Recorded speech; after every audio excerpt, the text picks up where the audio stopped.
व्यक्ति को किसी ना किसी प्रकार की निर्बलता अवश्य होती।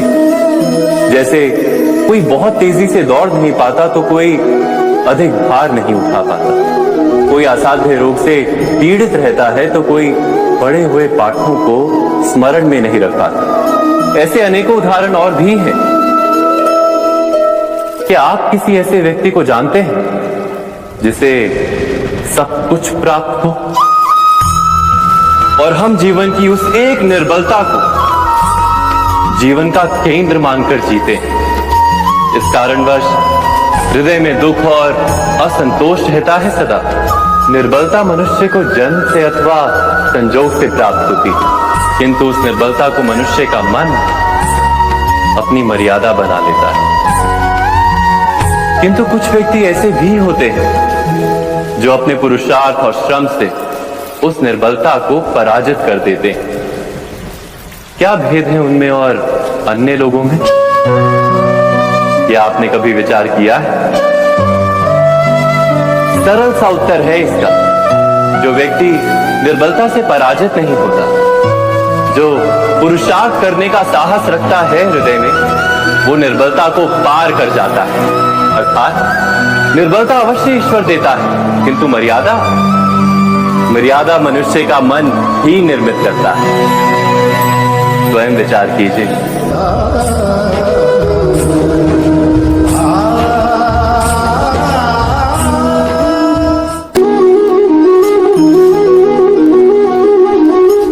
भविष्य का दूसरा नाम है संघर्ष।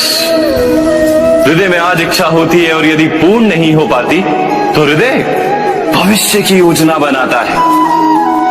भविष्य में इच्छा पूर्ण होगी ऐसी कल्पना करता रहता है, किंतु जीवन ना तो भविष्य में है ना अतीत में।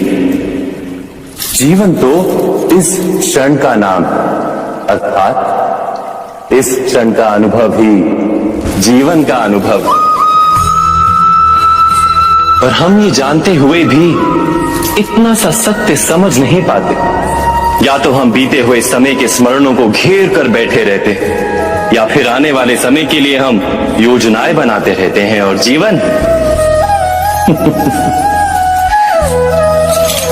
जीवन बीत जाता है। एक सत्य यदि हम हृदय में उतार लें कि ना हम भविष्य देख सकते हैं, ना ही भविष्य निर्मित कर सकते हैं, हम तो केवल धैर्य और साहस के साथ भविष्य को आलिंगन दे सकते हैं, स्वागत कर सकते हैं भविष्य का। तो क्या जीवन का हर पल जीवन से नहीं भर जाएगा? स्वयं विचार कीजिए।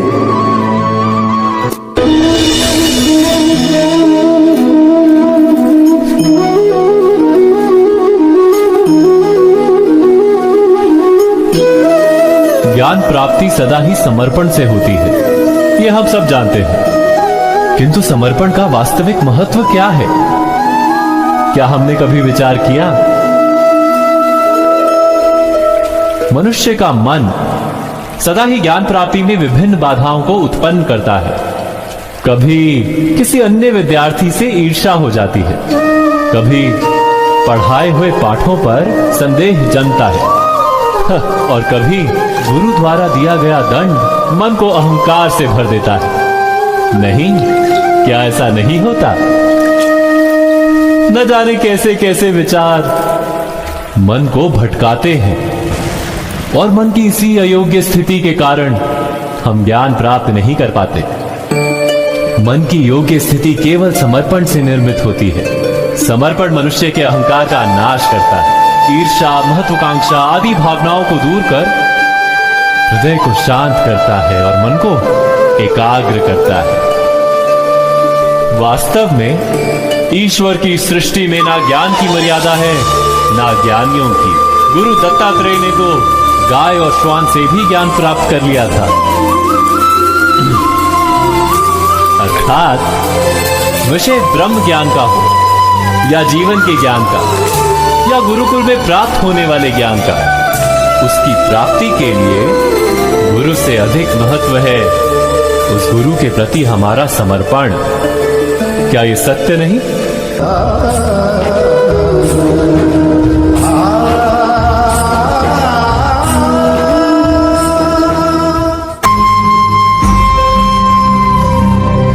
प्रत्येक मनुष्य के जीवन में ऐसा क्षण अवश्य आता है जब सारी स्वप्न, सारी आशाएं, सारे दृश्य ध्वस्त हो जाते हैं। जीवन के सारे आयोजन ही बिखर जाते हैं। एक और धर्म होता है और दूसरी ओर सुख। इसी को धर्म संकट कहते हैं। जब धर्म का वहन ही संकट हो और धर्म का त्याग ही दुख हो। विचार कीजिए, कभी किसी स्वजन के विरुद्ध सत्य बोलने का अवसर प्राप्त हो जाता है, कभी ठीक दरिद्रता के समय सरलता से चोरी करने का मार्ग प्राप्त हो जाता है, कभी किसी शक्तिशाली राजनेता या राजा के कर्मचारी का अधर्म प्रकट हो जाता है। सबके जीवन में ऐसी घटना बनती ही रहती है। अधिकतर लोग ऐसे किसी क्षण को धर्म संकट के रूप में जान ही नहीं पाते। हमें किसी प्रकार के संघर्ष का अनुभव ही नहीं होता। सहजता से सुख की ओर खींचे चले जाते हैं, जैसे मक्खी गुड़ की ओर खींची चली जाती है। वास्तव में धर्म संकट का क्षण ईश्वर के निकट जाने का क्षण होता है। यदि हम संघर्षों से भयभीत ना, सुख की ओर आकर्षित ना, अपने धर्म पर दृढ़ रहे, तो ईश्वर का साक्षात्कार दूर नहीं।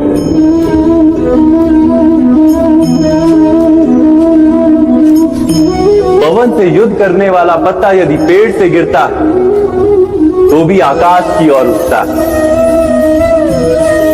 पवन से झुकने वाली घास वही भूमि पर रह जाती। अर्थात धर्म संकट से यदि हम संकट को ही टाल दें,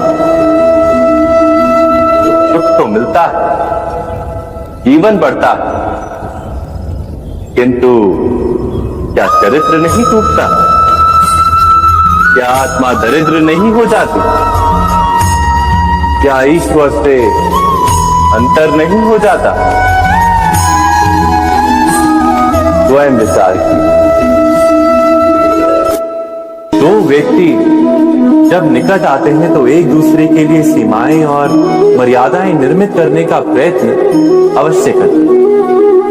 हम यदि सारे संबंधों पर विचार करें तो देखेंगे कि इन सारे संबंधों का आधार यही सीमाएं हैं जो हम दूसरों के लिए निर्मित करते हैं। और यदि अनजाने में भी कोई अन्य व्यक्ति इन सीमाओं को तोड़ता है तो उसी क्षण हमारा हृदय क्रोध से भर जाता है। इन सीमाओं का वास्तविक रूप क्या है? क्या हमने कभी विचार किया? सीमाओं के द्वारा हम दूसरे व्यक्ति को निर्णय करने की अनुमति नहीं देते, अपना निर्णय उस व्यक्ति पर थोप देते, अर्थात किसी की स्वतंत्रता का अस्वीकार करते हैं। और जब स्वतंत्रता का अस्वीकार किया जाता है तो उसका हृदय दुख से भर जाता है। और जब वो सीमाओं को तोड़ता है तो हमारा हृदय क्रोध से भर जाता है। क्या ऐसा नहीं होता?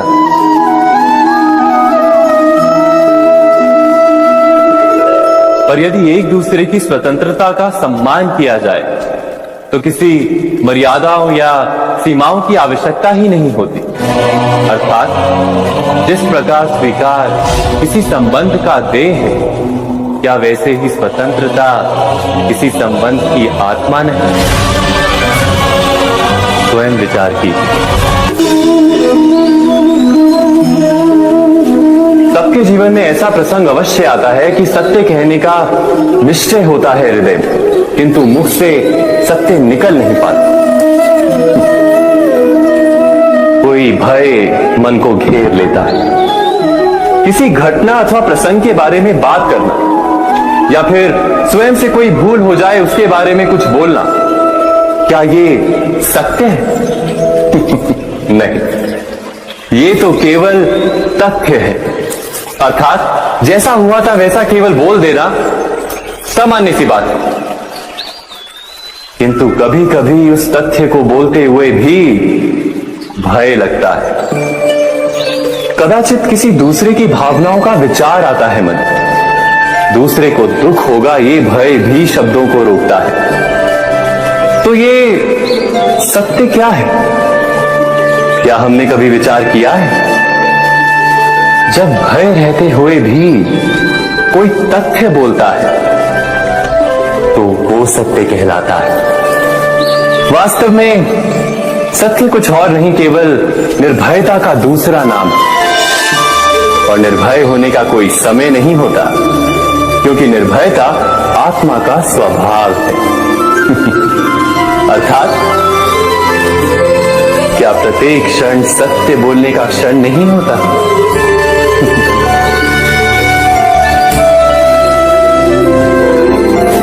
स्वयं विचार कीजिए। श्रेष्ठता का क्या अर्थ है? श्रेष्ठता का अर्थ है दूसरों से अधिक ज्ञान प्राप्त करना। अर्थात मूल्य इस बात का नहीं कि स्वयं कितना ज्ञान प्राप्त किया, मूल्य इस बात का है कि प्राप्त किया हुआ ज्ञान अन्य लोगों से कितना अधिक है। अर्थात श्रेष्ठता की इच्छा ज्ञान प्राप्ति को भी एक स्पर्धा बना देती है। और स्पर्धा में विजय अंतिम कब होती है?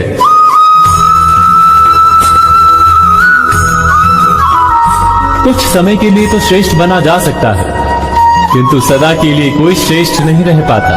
फिर वही असंतोष, पीड़ा और संघर्ष जन्म लेता है।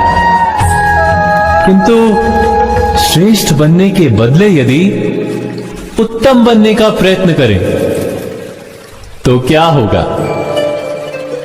उत्तम का अर्थ है कि जितना प्राप्त करने योग्य है वो सब प्राप्त करना, किसी से अधिक पाने की इच्छा से नहीं, मात्र आत्मा की तृप्ति हेतु कुछ प्राप्त करना। उत्तम के मार्ग पर किसी अन्य से स्पर्धा नहीं होती, स्वयं अपने आप से स्पर्धा होती है। अर्थात उत्तम बनने का प्रयत्न करने वाले को देर अबेर सारा ज्ञान प्राप्त हो जाता है, बिना प्रयत्न के ही वो श्रेष्ठ बन जाता है।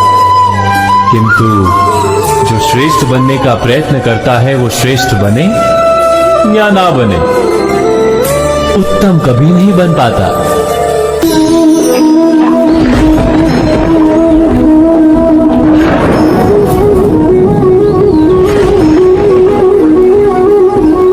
सपनों और पूर्वाभासों के आधार पर हम भविष्य के सुख दुख की कल्पना करते हैं। भविष्य के दुख का कारण दूर करने के लिए हम आज योजना बनाते हैं, किंतु कल के संकट को आज निर्मूल करने से हमें लाभ मिलता है या हानि पहुंचती है? ये प्रश्न हम कभी नहीं करते। सत्य तो ये है कि संकट और उसका निवारण साथ जन से, व्यक्ति के लिए भी और सृष्टि के लिए भी।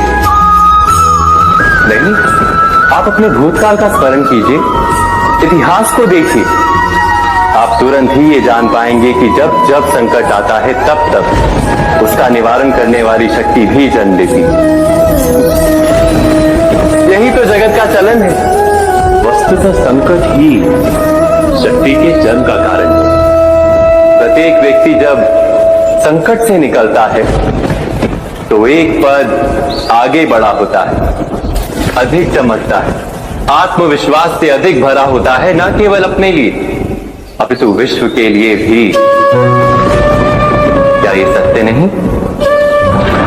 वास्तव में संकट का जन्म है एक अवसर का जन्म, अपने आप को बदलने का, अपने विचारों को ऊंचाई पर करने का अवसर, अपनी आत्मा को बलवान और ज्ञान मंडित बनाने का। जो ये कर पाता है उसे कोई संकट नहीं होता, किंतु जो ये नहीं कर पाता वो तो स्वयं एक संकट है विश्व के लिए। विचार कीजिए।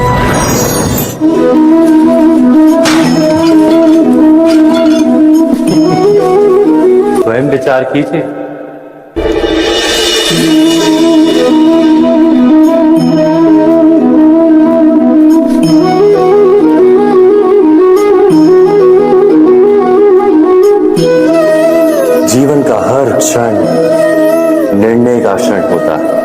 प्रत्येक पद पर दूसरे पद के विषय में कोई निर्णय करना ही पड़ता है, और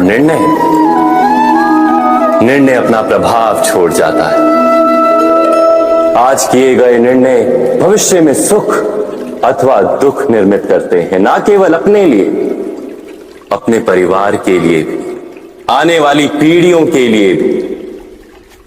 जब कोई दुविधा सामने आती है तो मन व्याकुल हो जाता है, अनिश्चय से भर जाता है। निर्णय का वो क्षण युद्ध बन जाता है और मन बन जाता है युद्ध भूमि। अधिकतर निर्णय हम दुविधा का उपाय करने के लिए नहीं, केवल मन को शांत करने के लिए लेते हैं। पर क्या कोई दौड़ते हुए भोजन कर सकता है? नहीं। तो क्या युद्ध से जूझता हुआ मन कोई योग्य निर्णय ले पाएगा? वास्तव में शांत मन से जब कोई निर्णय करता है तो अपने लिए सुखद भविष्य बनाता है, किंतु अपने मन को शांत करने के लिए जब कोई निर्णय करता है तो वो व्यक्ति भविष्य में अपने लिए कांटों भरा वृक्ष लगाता है। स्वयं विचार कीजिएगा।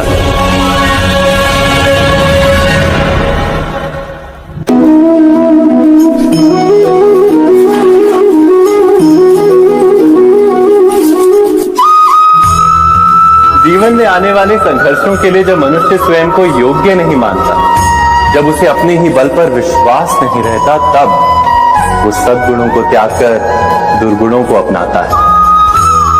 वस्तुतः मनुष्य के जीवन में दुर्जनता जन्म ही तब लेती है जब उसके अंतर में आत्मविश्वास नहीं होता। आत्मविश्वास ही अच्छाई को धारण करता है। ये आत्मविश्वास है क्या?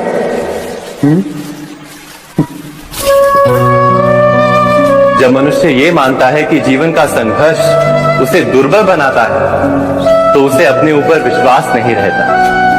वो संघर्ष के पार जाने के बदले संघर्ष से छूटने के उपाय ढूंढने लगता है। किंतु जब वो ये समझता है कि ये संघर्ष उसे अधिक शक्तिशाली बनाते हैं, ठीक जैसे व्यायाम करने से देह की शक्ति बढ़ती है, तो प्रत्येक संघर्ष के साथ उसका उत्साह बढ़ता है।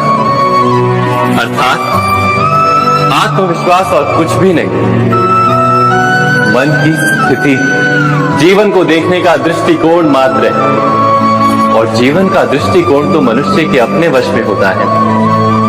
स्वयं विचार कीजिए।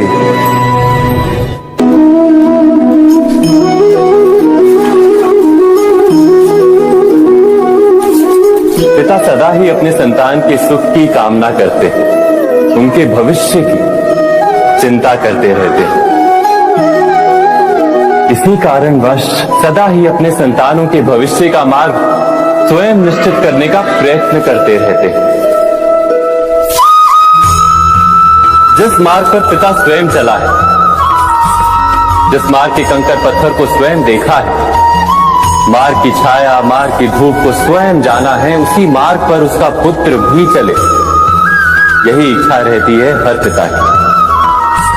निसंदेह उत्तम भावना है ये। किंतु 3 प्रश्नों के ऊपर विचार करना हम भूल ही जाते हैं। कौन से प्रश्न? प्रथम प्रश्न, क्या समय के साथ प्रत्येक मार्ग बदल नहीं जाते? क्या समय सदा ही नई चुनौतियों को लेकर नहीं आता? तो फिर बीते हुए समय के अनुभव नई पीढ़ी को किस प्रकार लाभ दे सकते हैं? दूसरा प्रश्न, क्या प्रत्येक संतान अपने माता पिता की छवि होता है? हाँ, संतानों को संस्कार तो अवश्य माता पिता देते हैं, किंतु भीतर की क्षमता तो ईश्वर देते हैं। तो जिस मार्ग पर पिता को सफलता मिली है, विश्वास है कि उसी मार्ग पर उसकी संतानों को भी सफलता और सुख प्राप्त होगा। तीसरा प्रश्न, क्या जीवन के संघर्ष और चुनौतियां लाभकारी नहीं होती? क्या प्रत्येक नया प्रश्न एक नए उत्तर का द्वार नहीं खोलता? तो फिर संतानों को नए नए प्रश्नों, संघर्षों और चुनौतियों से दूर रखना ये उनके लिए लाभ करना कहलाएगा या हानि पहुंचाना? अर्थात जिस प्रकार संतान के भविष्य का निर्माण करने के बदले उसके चरित्र का निर्माण करना श्रेष्ठ है, वैसे संतानों के जीवन का मार्ग निश्चित करने के बदले उन्हें नए संघर्षों के साथ जूझने के लिए मनोबल व ज्ञान देना अधिक लाभदायक नहीं होगा? स्वयं विचार कीजिए। मनुष्य की सबसे बड़ी दुर्बलता क्या होती है? सोचिए। धन, प्रेम, अहंकार।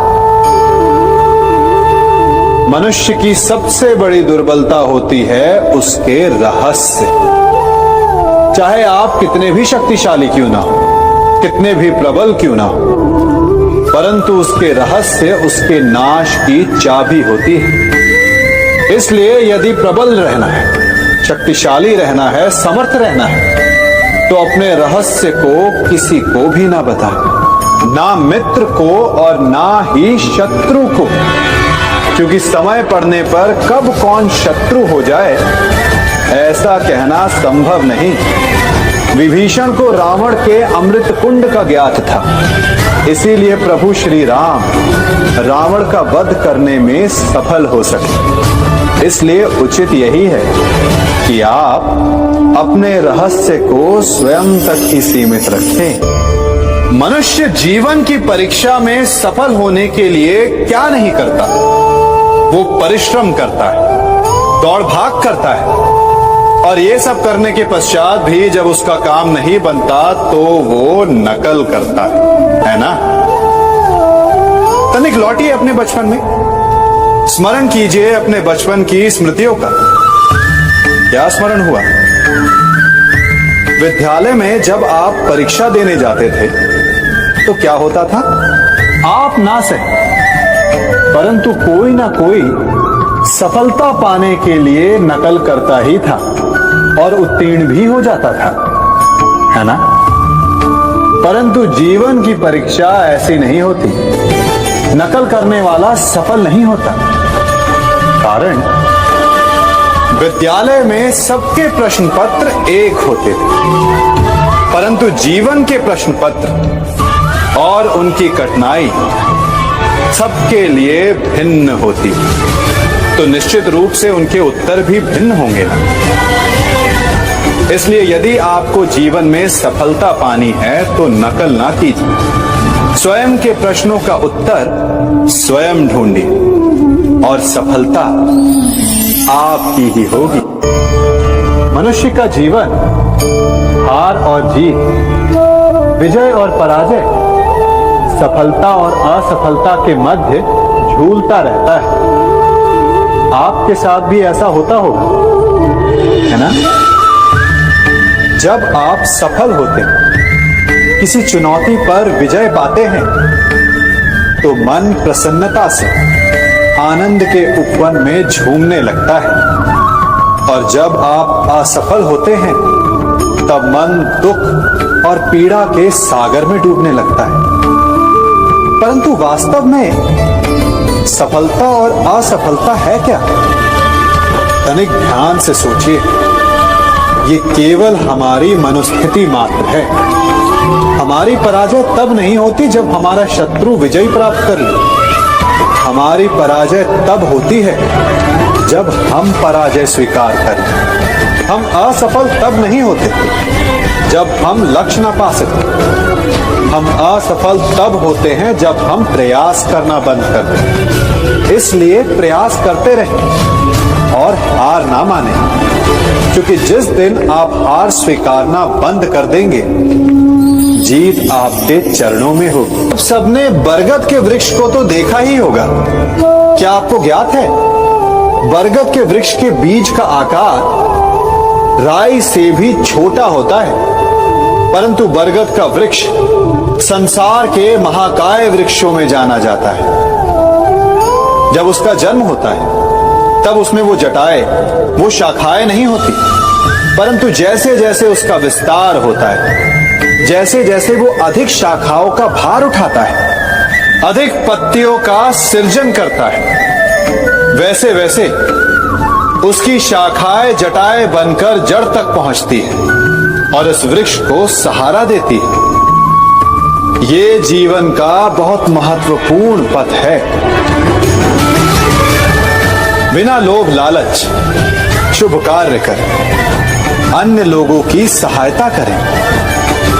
धीरे धीरे आपने जिनकी सहायता की वो आपके सहायक बनते जाएं, आपकी जड़ों को और बलशाली बनाएंगे, आयु मान और आकार बढ़ाएंगे। सहजीवन, सहायता और निष्काम कर्म आपको मृत्यु के पश्चात भी मरने नहीं देगा, आपको अमर रखेगा। हमारा शरीर प्रकृति का एक महान आविष्कार है। इससे जटिल संरचना संसार में और कोई नहीं। हमारा शरीर जितना जटिल है, यदि इसे ठीक से जाना जाए तो इससे अधिक सरल ज्ञान देने वाला और कोई नहीं। हमारे शरीर में 5 इंद्रियां होती हैं जो हमें भाव, गुण और वस्तुओं का बोध कराती हैं। हमारे पास आंखें हैं, नाक है, स्पर्श के लिए त्वचा है, कान है और जीभा है। सबका भिन्न भिन्न कार्य है। आंखों से देखना, कानों से सुनना, नथनों से श्वास लेना, त्वचा से स्पर्श करना और जीभा से स्वाद लेना। परंतु क्या आपने कभी सोचा कि प्रकृति ने हमें 2 आंखें दी, 2 नथने दी, 2 कान दी, स्पर्श के लिए ये पूरा शरीर दिया, परंतु जीभा केवल 1 दी? ऐसा क्यों? क्योंकि प्रकृति चाहती है कि हम देखें अधिक, सुने अधिक और ज्ञान अधिक अर्जित करें, बोले कम। क्योंकि अधिक वाचाल नाश को निमंत्रण देता है। स्मरण रखिएगा।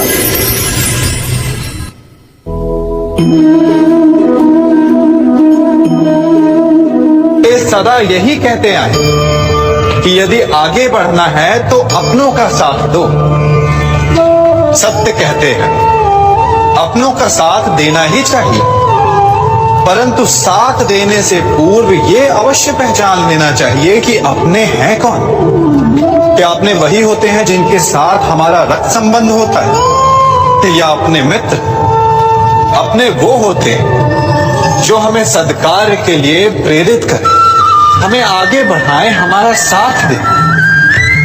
और वो जिनका साथ देने से समाज का नाश, धर्म की हानि, वो सगे हो करके भी सगे नहीं होते। इसलिए जब अपनों की परिभाषा का चुनाव करें तो उन्हें अपना माने जो आपका साथ दे, उन्हें नहीं जो हमें अज्ञान के मार्ग पर ले जाएं।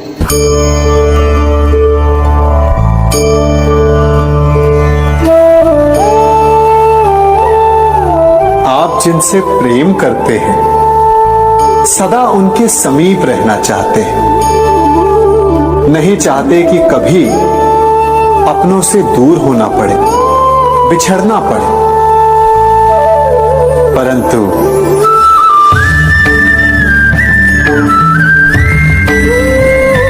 एक समय के पश्चात अपनों से दूर हो जाना उन्नति के लिए आवश्यक है। आप माता पिता हैं। यदि आप अपनी संतान के जीवन के हर पथ पर उनका मार्गदर्शन करते रहेंगे तो आपकी संतान स्वयं मार्ग चुनना कैसे सीखेगी? मार्ग के कांटों से स्वयं को बचाना कैसे सीखेगी?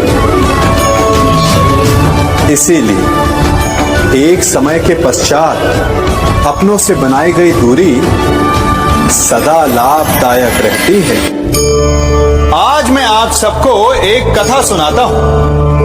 एक दिन प्रातः एक व्यापारी अपने घर से निकला। घर से निकलते ही एक बिल्ली ने उस व्यापारी का मार्ग काट दिया। व्यापारी घबरा गया। वो फिर से घर लौट गया और शुभ घड़ी की प्रतीक्षा करने लगा। और जब वो पुनः अपने घर से निकला तब वो वाहन जा चुका था जिससे राजा तक पहुंचकर उसे भेंट देनी थी। राजा को भेंट नहीं मिली, राजा क्रोधित हो गए। राजा ने उस व्यापारी का व्यापार बंद करवा दिया। इस कारण व्यापारी क्रोधित होकर घर पर अपनी पत्नी से लड़ बैठा।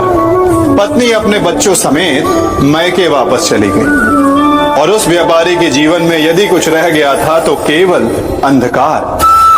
और इन सब का कारण वो उस बिल्ली को मानता रहा जिसने उसका मार्ग काटा था। ऐसा ही एक दूसरा व्यापारी राजा को भेंट देने निकला और उस व्यापारी का मार्ग भी एक बिल्ली ने काट दिया। वो व्यापारी तनिक घबराया, परंतु उसने आगे बढ़ना अधिक उचित समझा। राजा तक वो समय पर पहुंचा। उसने राजा को भेंट दी। राजा प्रसन्न हुए और राजा ने व्यापारी को अपना व्यापार बढ़ाने की अनुमति दी, स्वर्ण आभूषण दी। जब व्यापारी घर पर पहुंचा तो पत्नी को आभूषण और अपने बच्चों को देने के लिए वस्त्र थे उसके पास। हर ओर प्रसन्नता थी। समझ रहे हैं ना? दोनों के साथ एक ही प्रकार की घटना हुई, परंतु दोनों की प्रतिक्रिया भिन्न थी। ऐसा ही हमारा जीवन भी है। हमारे जीवन में प्रारब्ध का अपना स्थान है, परंतु उससे कई अधिक महत्वपूर्ण हमारी प्रतिक्रिया, हमारे सोच का प्रभाव है, क्योंकि यही हमारे जीवन को आकार देते हैं। इसलिए अपनी सोच को सकारात्मक रखिए। आपका जीवन सदैव आनंदमय।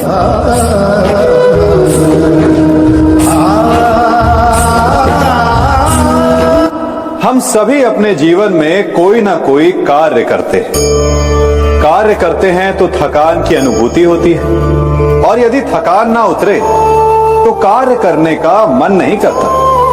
हम आशा करते हैं कि कदाचित एक दिन में 24 के स्थान पर 26 घंटे होते तो आराम करने के लिए हमें और अधिक समय मिल जाता। हमें ऐसा अनुभव होता है कि हम बहुत अधिक कार्य कर रहे हैं, है ना? परंतु क्या आपने कभी सोचा कि जो लोग संसार में सफल हैं, उनके पास भी सफल होने के लिए दिन में केवल 24 घंटे थे, तो फिर वो सफल क्यों है? इसका एक छोटा सा रहस्य है। वो कार्य चुनते हैं जो उन्हें प्रिय है, जिसे करने में उन्हें आनंद आता है। उन्हें लगता ही नहीं कि वो कार्य कर रहे हैं, उन्हें लगता है कि वो प्रतिपल आनंद मना रहे हैं। और जब आप आनंद मनाते हैं तो थकान कैसी?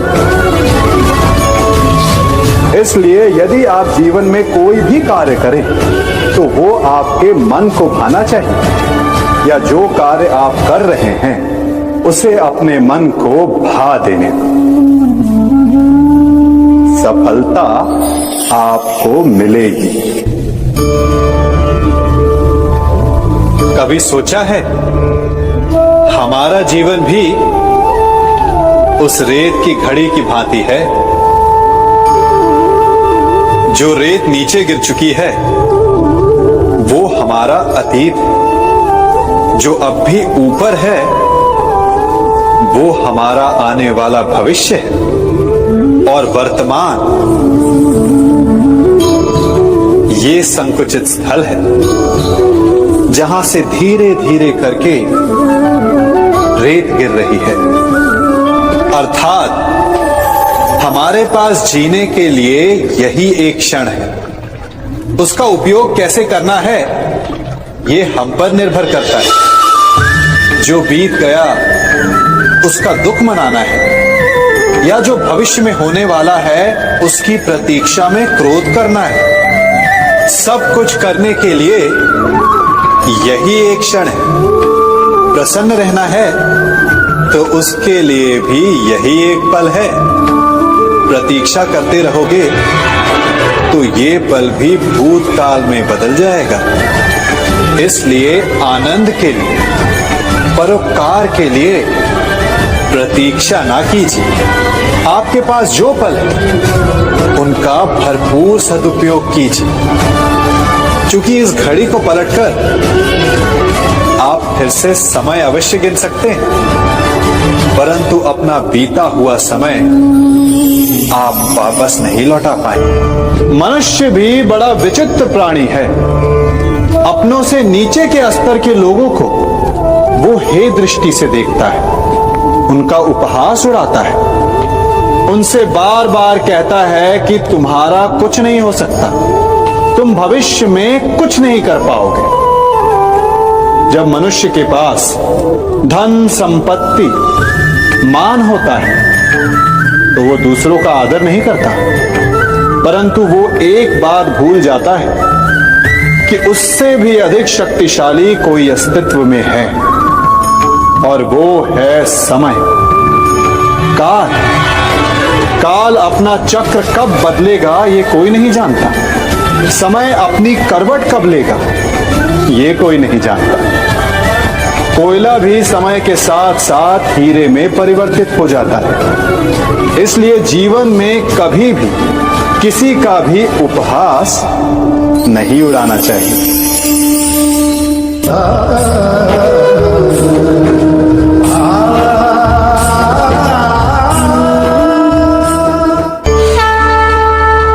गर्व, अभिमान और अहंकार, ये तीनों सुनने में एक जैसे लगते हैं, परंतु तीनों का अर्थ भिन्न होता है और परिणाम भी। तीनों का आरंभ प्रेम से होता है। स्वयं से प्रेम, परिश्रम हमारे मन में गर्व को जन्म देता है और सफलता अभिमान जगाती है। यहां तक ठीक है, परंतु जब ये भावना अहंकार बन जाती है तब वो समस्या बन जाती है, क्योंकि सबसे बुरा अंत अहंकारी का ही होता है। परंतु मनुष्य के लिए पहेली यही है कि पहचाना कैसे जाए कि अहंकार जग गया है और उसका दमन आवश्यक है। इसका उत्तर मैं नहीं, आपका मन देगा। जब तक आप स्वयं से प्रसन्न हैं, जब तक आप सबसे ऊंचा उठने का प्रयास कर रहे हैं, तब तक ठीक। परंतु जब आपके मन में दूसरों को नीचा समझने का भाव आ जाए तो सावधान हो जाइए, क्योंकि यही अहंकार है जो वास्तव में आपको हीन कर रहा है।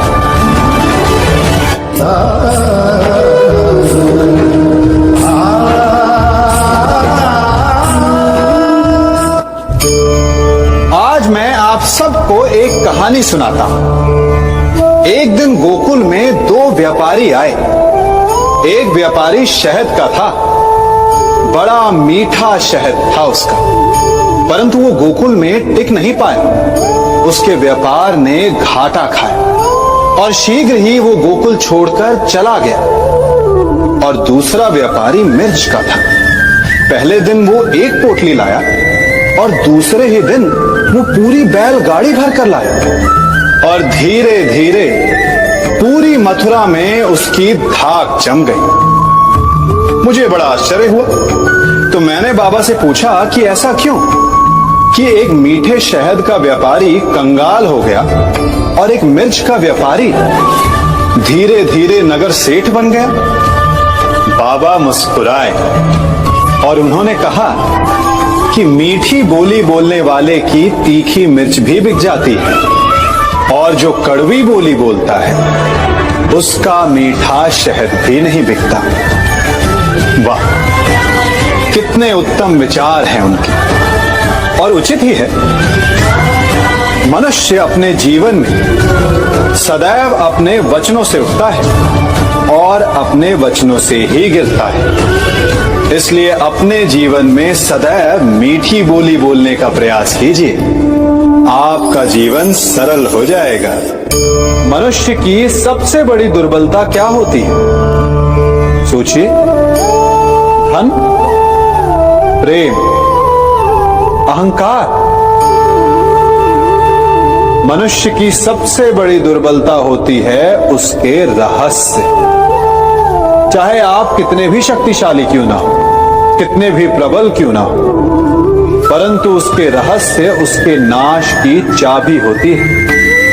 इसलिए यदि प्रबल रहना है, शक्तिशाली रहना है, समर्थ रहना है, तो अपने रहस्य को किसी को भी ना बताए, ना मित्र को और ना ही शत्रु को, क्योंकि समय पड़ने पर कब कौन शत्रु हो जाए ऐसा कहना संभव नहीं। विभीषण को रावण के अमृत कुंड का ज्ञात था, इसीलिए प्रभु श्री राम रावण का वध करने में सफल हो सके। इसलिए उचित यही है कि आप अपने रहस्य को स्वयं तक ही सीमित रखें।